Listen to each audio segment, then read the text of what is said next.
Alright, so first I want to start off by saying Barakathon, Yahawashai, and I want to give all honor and glory to Yahawah, Yahawashai, Rakakadash. Double honors unto the apostles and elders of Great Millstone, and shout out to the hopefully elect, starting with 144,000. Shalom. Alright, so first I want to say, so I've been doing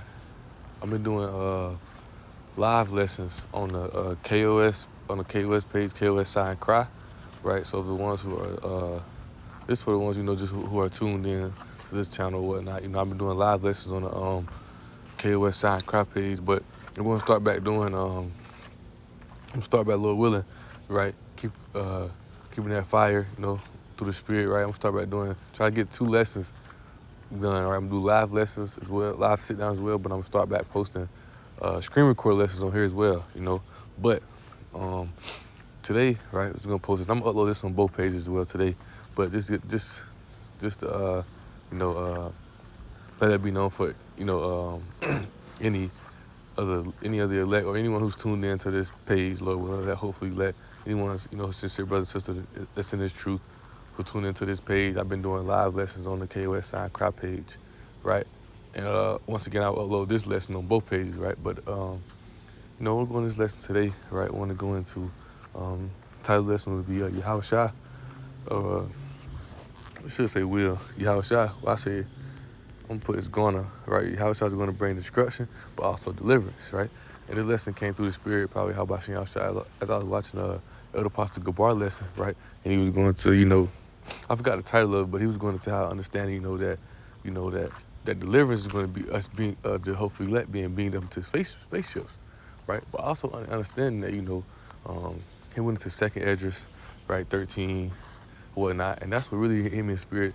I knew I was going to go into the lesson, right? Because I was meditating in the spirit how I was going to go into it, but, it hit me in there because second Esdras 13 goes into, about how, they want to make the war in heaven, right? They're going to try to make war with Yahawashai because Yahawashai is going to ultimately bring he's going to bring that destruction on this place, on this kingdom, which is, this kingdom right here is Esau Edom's kingdom, right? And it's going to be destruction brought down on this place.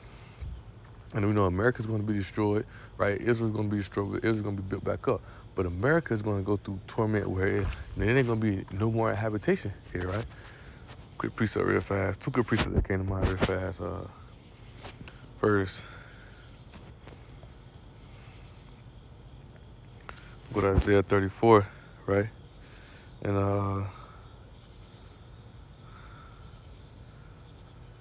I'm still want to start at so we'll start at verse 8, right? This is Isaiah 34, verse 8, right? It says, "For it is the day of the Lord's Yahawah's vengeance, and the year of recompense for the controversy of Zion." Zion is the word for Israel, right? So, it's a recompense for what Esau, the other nations have done unto the nation of Israel, right? It says, "And the streams thereof shall be turned to pitch, and the dust thereof into brimstone, and the land thereof shall become burning pitch. It shall not be quenched night nor day." And how is that fire gonna come, right? Through world war, and Yahawashai and the angels come back on the chariots. They're gonna beam this place up, right? And understanding that, those chariots, even as I was watching further on, I'm around like 20, 30 minutes into the lesson. It's about like an hour long, close to an hour long. But the part I was in while I paused it at before I finished it to go into this lesson, Elder Apostle Gabar was talking about how those chariots, that's going to bring destruction, but also going to bring deliverance. That Yahawashai and angels going to come on. They're only picking up Israelites, and that's beginning with the elect, with the 144,000, the 600 men, and a few women that's in His truth who glorify, gave honor to Yahawashai, who did His will, right? It's only coming for the Israelites. So that cuts to the Christians. Any other person who think everybody's going to be saved, they give you a cut, right? Because 2 Kings 2, right? I had just searched it up as well. I'll say that's 2 King with Elisha and Elijah, right? When Elijah asked him, "What should I leave you?" And Elijah asked him, "Can you leave me your spirit?" Because Elijah had the knowledge and whatnot. And he was taken up, and it said he was taken up to the chariots of Israel, right? Because those chariots are for Israel, because the Israel are the only ones who's going to be beamed up. When Elijah was taken up, right? When Elisha, I'm slacking my pronouncing on, when he seen Elijah beamed up to the chariots, right? But verse 10 says, "It should not be quenched night nor day. The smoke thereof shall go up forever and ever." That don't mean like it's going to be a screen of smoke going up in the air. No, that just means this place is going to be This place ain't gonna be inhabited no more. This place is gonna be desolate. There's gonna be no more habitation here, man. This place is gonna be done away with, right? And that's that destruction that Yahawashai's come with is gonna be on this place.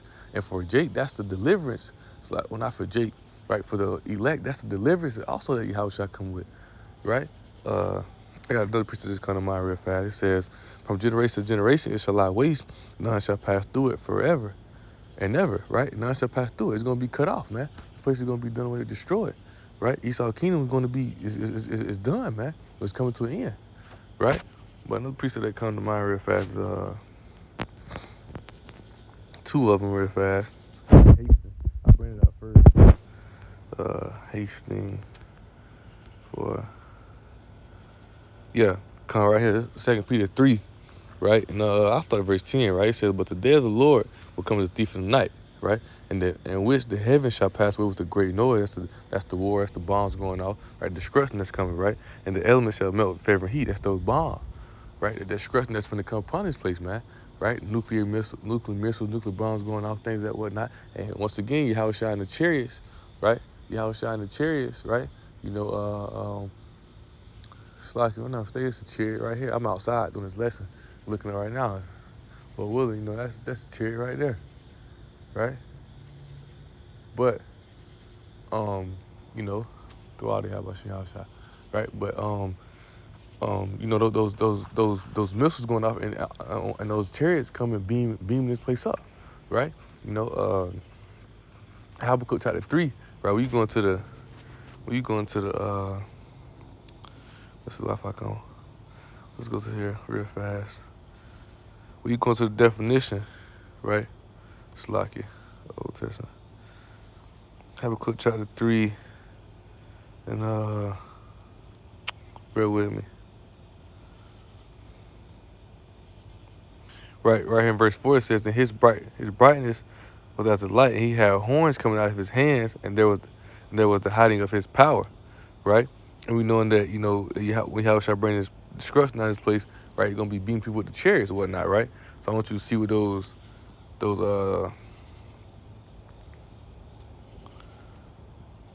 let's see, is it this one?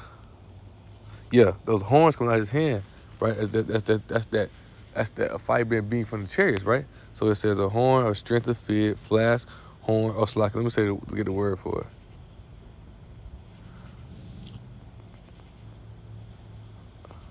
Strong's H 7161. Keren, right? So Keren, right? But if you jump down right here, you see, right?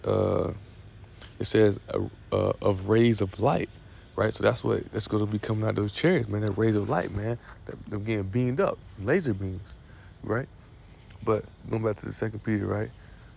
At verse 10, finish at verse 10. At the latter part, it says the elements shall melt with fervent heat. The earth, also the works that are therein, shall be burned up, right? It says, seeing then that all these things shall be dissolved, what manner of person ought you to be in a holy conversation of godliness, right? Because seeing how these places are going to be destroyed, and there's going to be destruction coming upon this place. You think you should be caught up in the ways of this world? You think you should be focused on the way of this world? No, you should be focused on righteousness in the kingdom, right? Maybe paraphrasing, right? Because it's going to be, this place, everything right here is going to be destroyed. That's why the scriptures say we're not redeemed by corruptible things, because everything around this place is going to be, the cars, the house, everything, the money, all is going to be destroyed, man, right? It's going to be destroyed. It's going to be done away with, right? So if you want to overcome this, if you want to overcome destruction, right, and be delivered, because that's deliverance, right? Delivering us from this destruction that's coming, right? That's what we've been delivered from, right? You're going to be overcome that, right? You got to do the will and do the work to Yahawashai. You got to repent and return back to Yahawashai. Get out the ways of this world, right? But it's the point right here, right? 2 Peter 3 and 12, it says, looking for and hasting unto the coming of the day of Yahweh, right? We're hasting. We're ready for it to come. Because once again, we knowing that Yahawashai, he's going to bring destruction, but he also bring deliverance, right? And we know once the destruction comes, the elect is going to be delivered from that destruction. The elect is going to be saved from that, right? It says, looking for and hasting unto the coming of the day of Yahweh wherein the heavens being on fire shall be dissolved, and the elements shall melt with every heat, right? So we're hastening for that. We're hastening for that day to come. We're ready for this place to be destroyed, because we know once this kingdom go down, the king. Once this kingdom go down, the kingdom of Yahawashai is coming. It's gonna be built up, right? We understand that, and that's the delivery. We're gonna be delivered from this place, right? Let's see. I don't know if it's Ezekiel. I don't want to say Ezekiel 9. Yeah, right. So this Ezekiel 94, if has the other precept that came to mind, right? It says, the Lord Yahweh said unto him, go through the midst of the city, right? The city is referring to, Israel, right? Got right here in my notes, right? It says to the midst of Jerusalem, right? Because he's talking about going to the nation of Israel, right? It says, right? If you see, Jerusalem is talking about the people, not the place, who exiled throughout all the earth, and that's the Israelites, right? So it says, and the Lord said to him, go through the midst of city, go through the midst of the city, through the midst of Jerusalem, right? Talking about the Israelites, right? And set a mark upon the foreheads of the men that sigh and cry for all the abomination that be done in the midst thereof. Meaning what, right? Go through the midst of the nation of Israel, right? We're scattered out all over, but to the ones who sigh and cry, the ones who ready to be delivered from this place, the ones who see the destruction, the ones who are in the light. And within the light, you're able to see the darkness, the filth, the dirt that's on someone. Right? See, Jake don't understand the filth of darkness that's on him. So they don't understand what they're caught up in. But the ones who sigh and cry, those elect, the 144,000, right, who see who's in the know, right, have the spiritual eye to see the darkness that's caught up, that Jake is caught up in, they sigh and cry. We're ready to get out of this place. We're ready for this earth to end. We understand the suffering things and whatnot. But we're not running from it, right? But we ready for Yahawashai to ready to bring destruction on this place. We ready to get out from down this place, man. We tired of Esau, we tired of Jake, we tired of all of it. But we're going to endure until the end, until Yahawashai, until he wrap it all up. But at the end of the day, we sign a crowd ready for this place to be done away with, man. Right? If you're having a good life down here, man, you know you're not part of it. You know you're not part of it, because it's the ones who sign crowd. Right? If you're not crying to torment down here, you're not part of it. Because why? The prophets, the sister men, the Yahawashai, the apostles, they went through this torment, they went through this pain before us. Right? But it's for us to endure until the end, but we hasten for this world to be destroyed. Right? Because once again, we know that when Yahawashai brings destruction, he also brings deliverance. He also brings, because the first he came with the message. Right? And who's the ones who got that message? Right? The elect, right? Because who's on that Gentile state of mind at one point? That's Isaiah 42 goes into, right? Isaiah 42 is what it goes into, right? Let's see.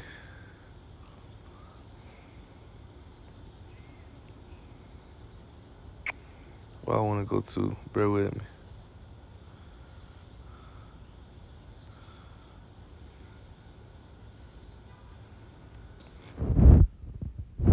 Come on.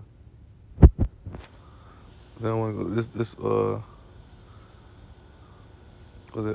go, right here, Isaiah 42:19, right? It says, who is blind but my servant, or deaf as my messenger that I sent? Who's blind as he that is perfect, and blind as the Lord Yahweh's servant, right? Because at one point, the prophets, we was all blind. At one point, we was all lost until what? Yahawashai brought that message. Yahawashai brought that 100% truth. And that 100% truth is what woke us up. What brought us out of that dark state of mind, what woke us up spiritually, what quickened us, right? And as we've been quickened, as we've been brought to the knowledge of probably Yahawashai, we've been made perfect through our surface. We've been made pure. We're repenting, and we're returning back. And in the process of us returning back, right? We understand where we come from. We understand our knowledge. We understand it. We understand our heritage. We understand the knowledge of probably Yahawashai. We understand that this place is not for us. We understand that we're in captivity. So within that, we're ready to get out of this place. We're ready to get into the kingdom of Yahawashai, right? We're ready to get into the kingdom that Yahawashai preaching to us. But everybody's not going to be able to receive it or understand it. So therefore, the message that he brought was for the elect, right? But the first time when he brought that message, it was for the elect, right? And the elect obtained that message, right? And the elect seek that message, right? As you see today, you have sincere men and brothers in the truth who are teaching, who was contending that righteous faith, who was teaching, in the name of Yahawashai, because everything had to be retaught, and Yahawashai brought that, right? That's all you come to truth. You got to desire that sincere milk and to become a spiritual man. The truth is spiritual, and Lord willing, that's the lesson I'm going to tomorrow. I got it right here in my notes, right?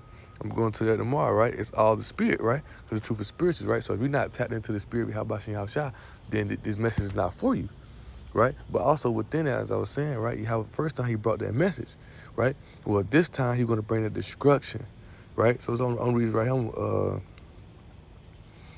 Right, I'm gonna go right here, Isaiah 42. I'm gonna read verse 14. Right, it says, "I have a long time holding my peace.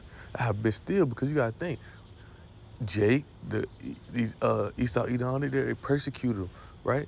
They persecuted, they pierced him, right? You know, they did these things to Yahawashai and his servants, right? The ones who signed cry, right? The ones who went through this. Matter of fact, before I read that, let's see. Bear with me. This is Luke 18:7, right? It says, this is Yahawashai talking, you know, it's in red, right? It says, shall not Yahweh avenge his own elect, which cry day and night unto him, though he bred along with them, right? So he ain't gonna avenge his elect, right? Who going through this torment, who going through this pain, who going through this suffering, going through this hardship, right? Because now we you know, that's why he said, I choose the foolish, I choose the ones who look weak, I choose the ones who despise, right? We going through all these things for the sake of Yahawashai. That's why you can't forget. This is labor of love. The Most High is not going to forget your works. The Most High not going to, the Most High not going to look past the work you've been putting in. But you got to do your due diligence though, man. Right? You got to put in the work. You got to strive. You got to push. You got to endure to the end. Because the Most High not going to forget His labor of love, man. He understands things we're facing, we're going through. And that's why we hate for the word to pass away. But that's also why when He come bring that recompense on this place, He also going to bring that deliverance for the ones who strive and endure to the end.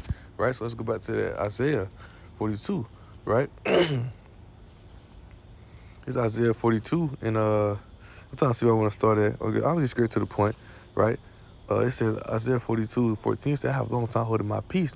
I have been still," because Yahweh was telling, hey, see, Yahweh told the angel with the four wings, "Hey, hold them back until my name is sealed to the 144,000 forehead," right? But as soon as the elect get it, the Most High gonna let them loose, right? Right now, He's telling them, hey, chill, my son. It's gonna come a time where we gonna get to it, right? He said, "I have a long time holding my peace. I have been still and refrain myself," right? That's why he told the disciples that they was asking, when is the kingdom going to be restored to Israel, right? And Acts 1 before before Yahushua was being up to the chariots, right? After he was resurrected, right? And he was telling them, hey, it's not for men to know, neither the Son knows. It's only the Father know. But but once it's done, boom, Yahweh gonna send Yahushua, right? That's why Yahushua being peaceful, because he know it's coming, right? Yahushua being peaceful, he wait, he keeping his patience, because he know it's coming. Right? That's why he said, "I have a long time holding my peace. I have been still and refrained myself." Right? He said, "Now I will cry like a travailing woman. I will destroy and devour at once." Right? It's like a woman when she in pregnancy, she pushing out. Right? You're going to bring destruction, man. You're going to bring destruction, but what? You're also going to bring deliverance for the elect. Right? So once this place get destroyed and being brought down, the elect is going to be beamed up. The elect is going to be saved out of this place. Right? That's why you got to keep the faith. Right? One of my favorite precepts. Remember, Elder Apostle Rumla brought this out. They've been in my mind ever since, man. 1 Peter 1:9, right? It says, "Receiving the end of your faith," right? Because faith, right? Faith is what's going to get us saved, right? You got to keep your faith to the end. You can't come to this thing and fall away. You can't lose your faith. This faith is a gift. You got to have faith to the end. You can't have your faith, then lose it, caught back up in the world. The next thing you know, things start getting chippy. You start to see things going on. Then you try to, now you got to keep your faith to the end. You got to always believe. You got to doubt. You might as well go ahead and get away from this thing, man. Right? Because the prophecies are going to happen. These things are going to happen, right? It's all set in stone, right? But it's going to happen, right? But it's Isaiah 1:9, right? It's like 1 Peter 1:9 says, "Receiving the end of your faith, even the salvation of your souls," right? Because that's how we're going to receive. That's how we're going to be receiving our salvation, through keeping that faith to the end, right? And you got to understand, you got Jacob's trouble. You got these things. You got destruction that's going to come. But understand it. When this destruction comes, it's also going to lead to our deliverance. That's why Yahawashai cursed them out. In Matthew 16, you say you can't discern the times, you can't see things going on, to understand that, hey, that the kingdom of Yahawashai getting near. That's why the spirit of prophecy is key. Once again, the lesson I'm going to do tomorrow, Lord willing, right? It's all in the spirit. Because once you understand through the spirit, right, that spirit of prophecy comes from the spirit of Yahawashai, reveal things to you, and you be able to discern the times, discern things that's going on. So yeah, we hate for this word to pass away, right? And we are enduring this suffering. That's why we SIGH&CRY, because we're not gonna run from that destruction. We're not gonna run from Jacob's trouble. We're not gonna run from Esau coming through in that sword. We're not gonna run from that, right? Because that's all part of the hardship of Yahawashai. It's all part of this truth, right? So I'm gonna quick precept. I don't know that person right there. It's dark. There's a lot of commotion going on. Just keeping my head on the swivel, right?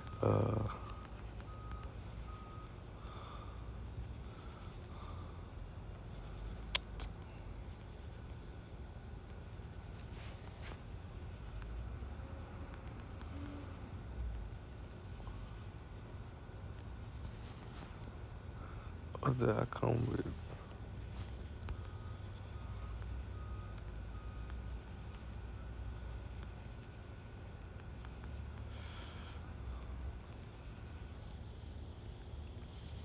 Yeah, Matthew 10:34. To all Yahawashai, right? It's Matthew 10, verse 34, right? It says, think not that I come to send peace on earth.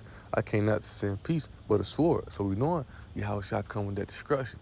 He come, he come with that sword. He come with that destruction, man. He, he ain't come to bring peace to this place, right? The peace is going to be in the kingdom of Yahawashai. He come to destroy this place. He come to bring destruction here, right? He said, for I am come to set a man at variance against his father, a daughter against her mother, and a daughter-in-law against her mother-in-law.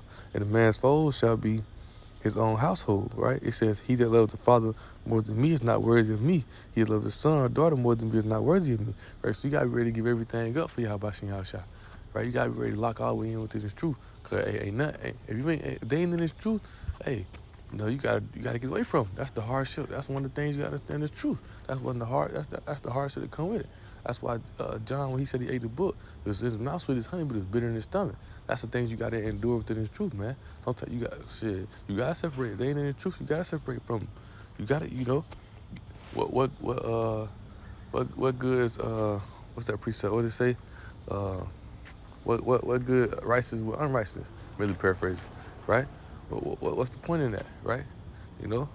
So if you're going back to Matthew's real fast, I'm just bringing out precepts that come to mind real fast before we close it out, right? Understanding that Yahawashai come with that destruction, but he also come with that deliverance, right? It's Matthew 34 and 21, right? Matter of fact, I'll start at verse 29. It says, immediately after the tribulation of those days shall the sun be darkened, and the moon shall not give her light, and the stars shall fall from heaven. And the stars fall from heaven is those missiles going off, right? Those missiles coming down. They're discussing those bombs, right? And the powers of heaven shall be shaken. How the powers of heaven going to be shaking? Those bombs, nuclear bombs, nuclear missile things as such, right? It says, and then shall appear the sign of the Son of Man in heaven, right? It's about Yahawashai. Then shall all the tribes of the earth mourn. They shall see the Son of Man coming in clouds of heaven with the power and great glory. What's those clouds of heaven? That's those chariots, right? So, the destruction going to come, right? Isaiah 66:15 comes. That's a good precept. Elder Apostle Gabar brought it out in his lesson, right? The sign of the Son of Man, right? It's a chariot going to be filled in the sky. Revelation 1:7. Every eye shall see him, right? So it says, verse 31 says that he shall send his angels with the great sound of trumpet. They shall gather together his elect from the four winds, from one end of the earth to the other. So the elect's going to be delivered. Elect's going to be delivered up to those chariots. So yes, Yahawashai come to bring the destruction, but he also come to bring deliverance for the elect, man. He also come to deliver the elect, to get them out of the destruction, to get them out of this place, right? To deliver them from, and that's what we've been delivered from, the destruction, right? It's going to come down on Esau Edom. And also Jake as well, Let's see, I had another precept in mind. What else I was going to, I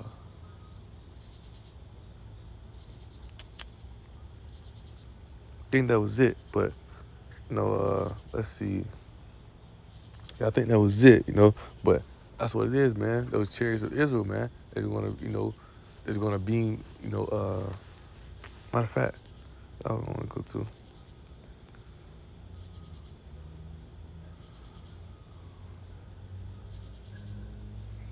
Right here, right? Isaiah 19:1, right? It's one to go in this because it's talking about, it's referred to the chariots of clouds again, right? So this is Isaiah 19:1, says, the burden of Egypt, behold, the Lord brought upon a swift cloud.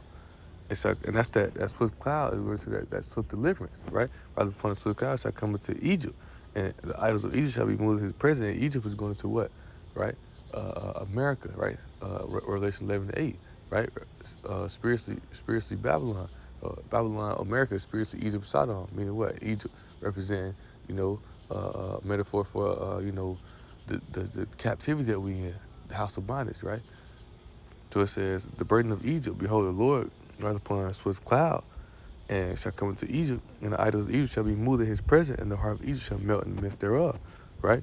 So it says, spiritual Egypt is where the Most High going to come back with his chariots and swift clouds. That's what is America, right? And Egypt represents America, as I brought out. right? But he's going to come to this place, and when he comes to this place, he's going to bring destruction, right? But he's also going to deliver who, right? The elect, that 144,000, right? Let's see, was another precept that I wanted to grab and close it out, But Lord willing, right? Like I said, Yahawashai is going to bring the destruction, but also he's going to bring deliverance, man, right? That's why you got to keep faith to the end, man. That's why you got to stay strong and steadfast, right? Because Yahawashai, it's going to be, matter of fact, I was just thinking about the precepts. I got another one that came to mind. Righteous, scarcely saved, right?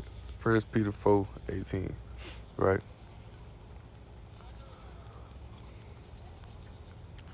This 1 Peter 4 and verse 18, right? I started verse